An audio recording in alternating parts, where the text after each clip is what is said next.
우리 동역자라는 말씀을 가지고 함께 생각해 보겠습니다. 여러분, 하나님께서 우리를 교회 안에서 교회를 그리스도의 몸이라고 가르쳐 주면서 우리들은 다 같이 그 몸 안에 있는 지체라고 가르쳐 주셨습니다. 우리가 다 한 몸 안에서 지체가 되어진다는 것은 온 몸이 서로 각자의 지체가 서로 잘 돌봐주는 역할을 하게 하는 거죠. 그렇게 섬기고 협력하는 이런 아름다운 모습이 교회의 모습이라 하는 겁니다. 특별히 오늘 보면 브리스길라와 아굴라라고 하는 사람을 사도 바울이 처음 만난 곳이 고린도였다는 겁니다. 원래 이 브리스길라와 아굴라 이 부부는 로마에서 살던 사람이었는데 로마 황제가 로마 시내에 살고 있는 유대인들은 다 추방을 해버렸어요. 이미 구약 시대부터 유대인들이 나라를 잃고 전 세계로 흩어지기 시작을 했는데 여기저기 흩어져 살던 유대인들 중에서 로마가 그 당시에 가장 번성하고 또 사람이 많이 모이고 세계 중심지가 되다 보니까 로마로 이사를 가서 거기에 삶의 터전을 마련하고 살아가는 유대인들이 꽤 많이 있었는데 유대인들은 어디를 가든지 자기들의 종교의 이 전통 그리고 이 모든 문화의 전통 이런 것들이 다른 나라하고는 아주 다른 독특한 문화를 가지고 있잖아요. 그리고 어디를 가든지 자기들끼리 모여 사는 이 유대 관계가 굉장히 깊다 보니까 그 지역 사람들하고 잘 어울리지를 못하는 거예요. 그래서 로마에 살고 있는 유대인들이 다른 사람들에게 눈에 가시처럼 보여지던 것들이 많았던 것 같습니다. 그러니까 로마 황제가 유대인만 특별히 골라서 로마 신하에서 다 추방을 해버린 겁니다. 그때 이제 추방돼서 다시 로마인들이 다 흩어지는데 로마에 사는 유대인들이 흩어지게 되는데 이 브리스길라와 아골라도 그때 로마에서 고린도로 이사를 오게 됩니다. 사도 바울이 아덴이라고 하는 곳에서 복음을 전할 때 열심히 전하기는 했는데 별로 전도자를 얻지 못했어요. 다른 곳에서는 복음을 전하면 많은 영혼들이 주께 돌아와서 교회가 세워졌지만 이 아덴이라고 하는 곳에서는 정말 열심히 복음을 전했는데 구원받은 숫자가 아주 적었습니다. 굉장히 좀 실망도 했고 마음이 상한 가운데 아덴을 떠나서 고린도로 오게 되었는데 거기서 처음 브리스길라와 아굴라를 만나게 되어서 보니까 또 같은 유대인이면서 본래 가지고 있던 직업이 또 같은 직업이었어요. 이 사람들은 텐트를 만들어서 파는 직업을 가졌는데 그 당시 이 텐트를 만들어 파는 직업이 꽤 돈이 잘 벌리는 직업 중에 하나였습니다. 왜냐하면 요즘처럼 캠핑을 많이 하거나 이런 것이 아니고요. 주로 로마 군대가 이 텐트를 많이 사용을 했던 거예요. 로마 군대가 워낙 막강한 군대였고요. 군인 수도 많았고 여기저기 파견을 많이 가고 또 새로운 전쟁터가 있으면 거기에 이제 군인들이 가야 되기 때문에 거기에 꼭 필요한 것이 텐트였어요. 이제 주로 이제 가죽 이런 걸 가지고 텐트를 만들게 되어지는데 유대인들은 전통적으로 유목민이다 보니까 그 소나 양이나 이런 것들을 기르면서 잡아먹거나 젖을 짜거나 이런 걸 하는데, 근데 그럴 때 이 가죽을 벗기지 않습니까? 그러면 그 가죽을 손질하는 것, 가죽을 잘 다루는 이런 기술들이 유대인들이 상당히 뛰어났던 것이라고 볼 수 있는데, 그런 그 기술을 가지고 텐트를 만들어서 팔았는데, 이 장사가 꽤 잘 되던 장사였다고 볼 수 있어요. 그런데 그 부인이 브리스길라거든요. 브리스길라는 본래 유대인이 아니고 남편이 유대인으로서, 이 브리스길라라고 하는 이 여인은 그래도 로마의 꽤 상류층 여인이었다고 볼 수 있고요. 그러다 보니까 연줄이 많이 있어가지고 로마 군대에 이 자기들이 만든 텐트를 팔 수 있는 길이 많이 있어가지고 돈을 꽤 번 사람 같습니다. 그러니까 이제 장사를 만들어서 팔 수 있는 길이 팔로가 확장이 되니까 굉장히 돈을 좀 많이 벌 수 있는 그런 상황이었는데, 어쨌든 로마에서 쫓겨나는 바람에 고린도로 왔는데, 이 고린도에서 바울을 만나가지고 같이 예수를 믿게 되고, 또 바울이 이 전도자로서 이 역할을 하는 걸 보면서 함께 텐트를 만들어서 팔면서 이 선교 사역을 위해서 적극적으로 돕는 이런 역할을 하는 것을 볼 수 있는 겁니다. 여러분, 우리 로마서 16장을 한번 찾아볼까요?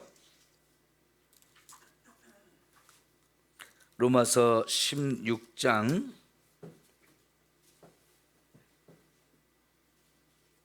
3절 4절 말씀을 볼게요. 로마서 16장 3절 4절 시작. 너희는 그리스도 예수 안에서 나의 동역자들인 브리스가와 아굴라에게 문안하라. 그들은 내 목숨을 위하여 자기들의 목까지도 내놓았나니 나뿐 아니라 이방인의 모든 교회도 그들에게 감사하느니라. 아멘. 여러분, 여기 로마서 16장에 사도 바울이 많은 사람의 이름을 여기 거론하면서 로마 성도들에게 이런 사람들을 소개도 하고 같이 인사도 하고 문안하라고 이렇게 말하고 있는데, 여기 굉장히 많은 숫자의 이름을 적어 놨어요. 거의 30명 이상의 이름을 적고 있는데, 그 중에 이제 3절 4절에 브리스길라와 아굴라 이 두 사람 부부의 이야기가 나오는데요. 아까 우리가 사도행전에서 처음 봤을 때는 남편인 아굴라 이름이 먼저 나오고 부인인 브리스길라라는 이름이 두 번째 나오는데, 여기서는 순서가 바뀌어 있어요. 왜 그럴까? 여러 가지 추측을 해볼 수 있는데, 가장 유력한 추측이 뭐냐면, 남편보다 부인이 훨씬 더 활동적이고 더 적극적으로 이 복음의 증인이 되려고, 사도 바울의 동역자가 되려고 아주 열심히 노력을 했던 거죠. 요즘도 보면 신앙생활을 부부가 한다고 했을 때 부인이 더 열심을 내고 더 적극적으로 하는 그런 가정도 꽤 많죠. 아마 이 가정도 그랬던 것 같습니다. 그때만 해도요, 남자가 훨씬 더 대접을 받고 여자들은 항상 뒷전에 이렇게 물러가 있는 그런 상태가 대부분이었는데, 이 가정은 부인이 더 훨씬 적극적으로 신앙생활을 하고 바울을 돕는 이런 역할을 한 것 같아요. 그래서 브리스길라의 이름이 먼저 나오는 걸 볼 수 있는데, 바울은 이 사람들을 나의 동역자라고 표현하고 있어요. 근데 이 사람들이 얼만큼 사도 바울의 동역자였느냐? 바울을 위해서 자기들의 목까지도 내어놓을 정도로 정말 신실하게 섬기고 또 함께 동역하는 그런 사람이었다라고 말하는 거죠. 여러분, 이 정도면 얼마나 대단한 동역자인가를 알 수 있죠. 정말 사도 바울의 이 선교 사역을 위해서 너무너무 신실하게 그 일을 하고 있는데, 여러분 이제 다시 우리가 사도행전 18장으로 돌아와서 우리가 이 고린도에서 사도 바울이 1년 6개월을 지내면서 복음을 전하게 됩니다. 자, 여러분 9절 10절을 한번 봅시다. 사도행전 18장 9절 10절. 밤에 주께서 환상 가운데 바울에게 말씀하시되 두려워하지 말며 침묵하지 말고 말하라. 내가 너와 함께 있음에 어떤 사람도 너를 대적하여 해롭게 할 자가 없을 것이니 이는 이 성중에 내 백성이 많음이라 하시더라. 1년 6개월을 머물며 그들 가운데에서 하나님의 말씀을 가르치니라. 지금까지 사도 바울이 복음을 전해서 1차, 2차 선교 여행을 하던 중에 가장 한 곳에 오래 머물러서 복음을 전한 곳이 고린도였습니다. 왜냐하면 예수님의 주신 말씀처럼 이 고린도 성에 내 백성이 많다라고 말씀을 하셨기 때문에 정말로 거기서 선교 사역이 활발하게 이루어지면서 많은 사람들이 예수님을 믿게 되고 구원받는 역사가 일어나게 되니까 사도 바울이 거기서 더 열심히 복음을 전하는데 1년 6개월을 머물면서 교회를 놀랍게 아름답게 성장을 시켰죠. 그런데 그 모든 일에 사도 바울의 친실한 동역자가 있었기 때문에 그 일이 더 활발하게 이루어질 수 있었던 거예요. 여러분, 이 브리스길라와 아굴라는 처음에는 사도 바울과 함께 텐트를 만들고 그걸 팔아서 생활도 하고 그 선교 사역을 위해서 힘쓰기도 했지만은 나중에 보면 이제 사람들의 숫자가 늘어나면 교회가 필요하잖아요. 그죠? 교회가 필요한데 열심히 이걸 만들어 가지고 교회를 만든 사람이라고 볼 수 있어요.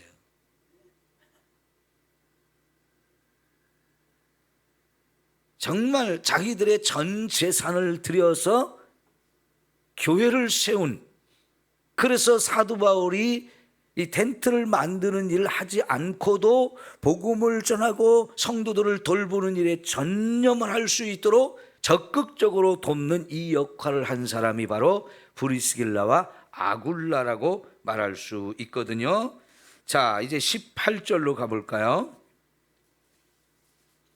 바울은 더 여러 날 머물다가 형제들과 작별하고 배 타고 수리아로 떠나갈새 브리스길라와 아굴라도 함께 하더라. 바울이 일찍이 서원이 있으므로 겐그레아에서 머리를 깎았더라. 자, 여러분 1년 6개월 동안 거기에 머무른 다음에 이제 바울이 고린도를 떠나 이제 다시 유대 땅으로 가려고 이제 목적지를 정하고 다시 길을 떠날 때 여기 브리스길라와 아굴라가 바울을 따라서 함께 가게 돼요. 그래가지고 그들이 이제 에베소로 가게 되어지는데, 자, 여러분 24절로 봅시다.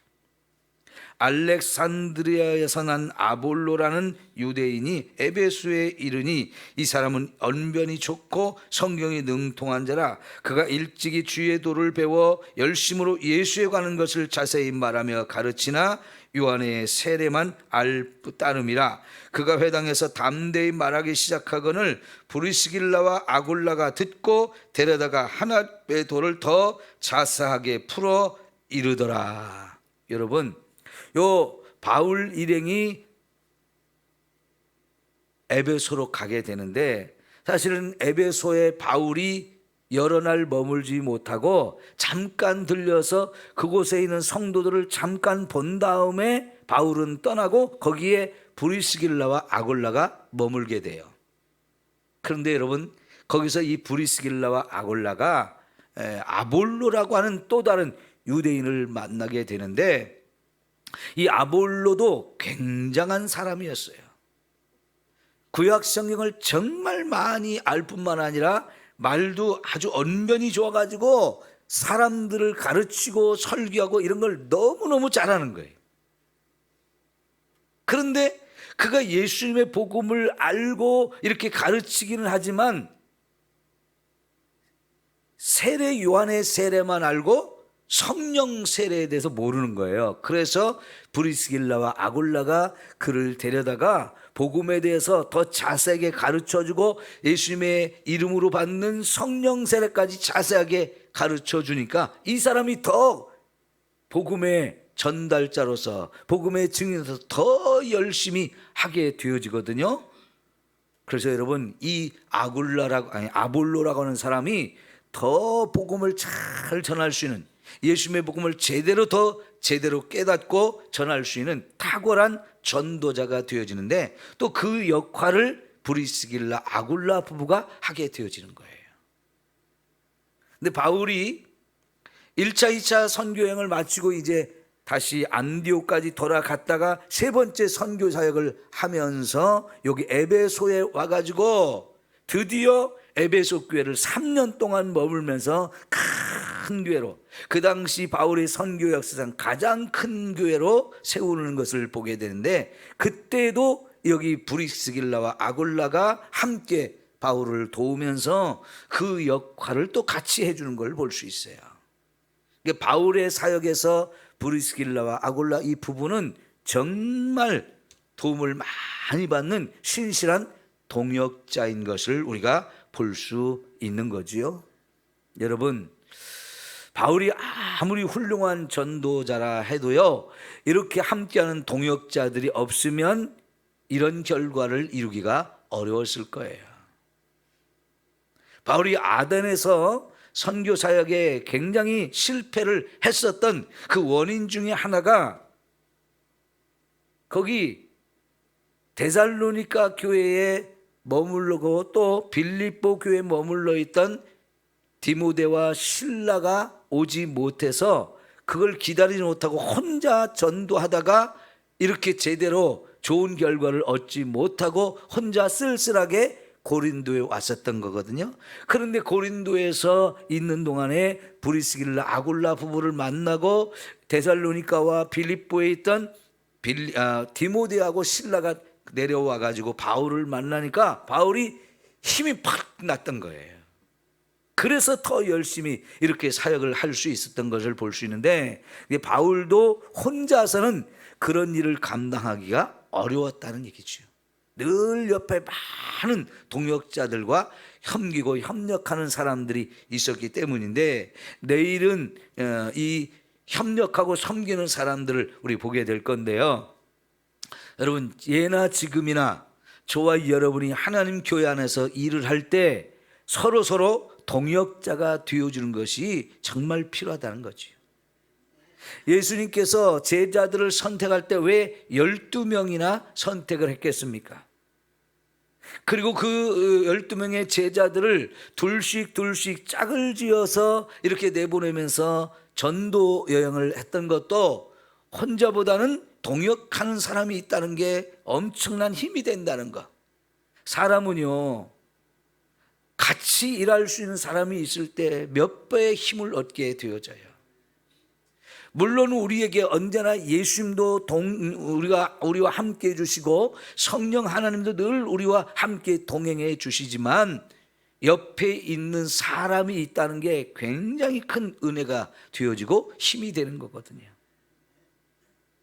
여러분, 하나님이 창세기 1장과 2장에서 이 세상 모든 만물을 만드시면서 참 너무 아름답다 했을 때 보기에 좋지 않았던 것이 있었어요. 그게 뭡니까? 아담이 혼자 사는 것.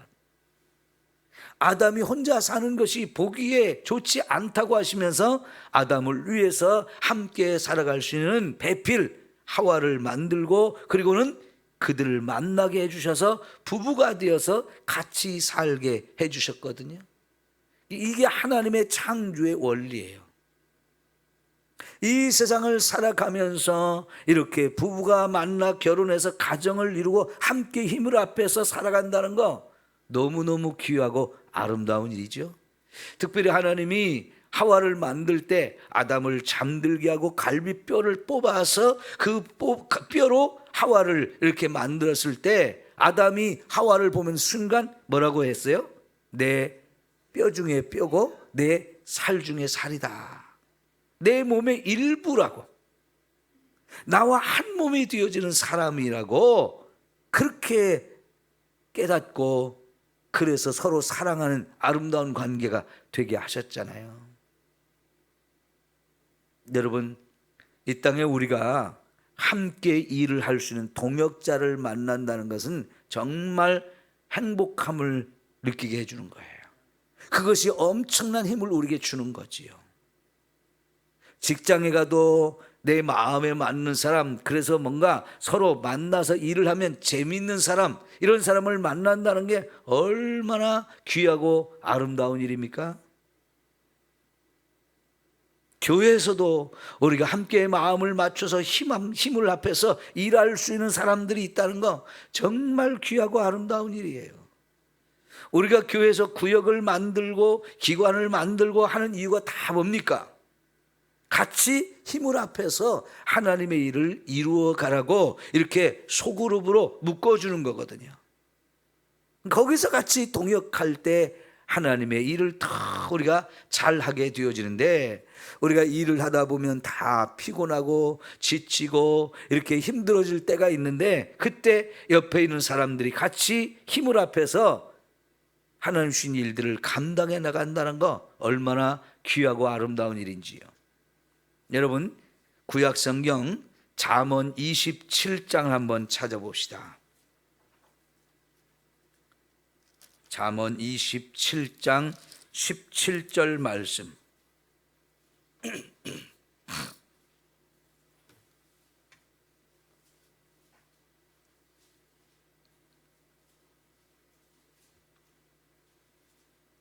잠언 27장 17절. 요 외우기 좋으니까요, 여러분 이 말씀은 꼭 외우시면 좋겠어요. 27장 17절 시작. 철이 철을 날카롭게 하는 것 같이 사람이 그의 친구의 얼굴을 빛나게 하느니라. 아멘. 자, 여러분, 철이 철을 날카롭게 한다 그러죠? 우리가 칼을 가는 것, 정육점에서 보면 그 칼을 가는 도구가 있죠. 근데 그것도 쇠로 만들어졌어요. 그래서 칼을 그 쇠에다 이렇게 문지르게 되면 칼이 날카롭게 갈아지잖아요. 요 말씀이 그대로 적용되어지고 있는 것을 우리가 볼 수 있어요. 우리 집에서는 그런 숫돌이 없으니까, 그런 쇠가 없으니까 주로 칼 갈 때 여러분 어떻게 해요? 네, 숫돌로 하거나 아니면 숫돌이 없을 때는 소뚜껑에 이렇게 막 문지르잖아요. 프라이팬 뒤집어 놓고 거기다가 이렇게 문지르거나 임시로 이렇게 날카롭게 해서 칼이 잘 안 될 때 그렇게 사용하는 것을 볼 수 있는데, 이 철이 철을 날카롭게 한다는 거죠. 서로 이렇게 부대끼면서 날카롭게 갈아서 날을 세우는 그런 역할을 하는데, 왜 이런 말씀을 하시냐? 그 다음에 뭐라고 했어요? 사람이 그 친구의 얼굴을 빛나게 하느니라 하는 거지요. 친구를 잘 만나면 그 친구 때문에 나의 얼굴이 더 빛이 나게 되어지고, 그 친구가 나를 빛나는 존재로 만들어준다는 거지요. 그러니까 좋은 친구를 만나면 서로가 서로에게 도움이 돼가지고 그 사람이 나를 참 돋보이게 만들어주고 빛나게 만들어주는 거예요. 여러분, 목사가 목회하면서 장로님들을 잘 만나고 권사님들을 잘 만나면 목회가 힘이 나요. 교회에 좋은 집사님들과 교사들이 세워지고 구역장님들, 강사님들이 세워지면 목사는 힘이 나게 되어져요. 여러분, 구역 식구들도 마음과 뜻을 잘 맞추어서 힘을 합할 수 있는 그런 우리 구역 식구들이 세워지면 얼마나 구역의 이 생활이 재미있잖아요. 그죠? 우리가 서로 만났을 때 물고 뜯는 그런 존재, 서로 부담이 되고 같이 하는 게 부담 힘든 이런 존재가 아니라 정말 저 사람이 나를 잘 도와주고 섬겨서 동역하니까 정말 신나고 힘이 나서 열심히 같이 하게 되어지는 거. 이게 얼마나 우리에게 큰 은혜가 되는 겁니까? 여러분, 이 잠언에서는 또 그런 말씀이 있죠. 삼겹줄은 훨씬 더 세다고. 그죠? 줄을 하나로 만들기보다는 세 개를 겹쳐서 이렇게 놓게 되면 훨씬 더 강하다고. 막대기도 부러뜨릴 때 세 개를 잡고 부러뜨리려면 이게 힘이 든다 그랬어요. 하나님께서는 저와 여러분이 이렇게 동역자가 되기를 원하고 계셔요. 동역자가.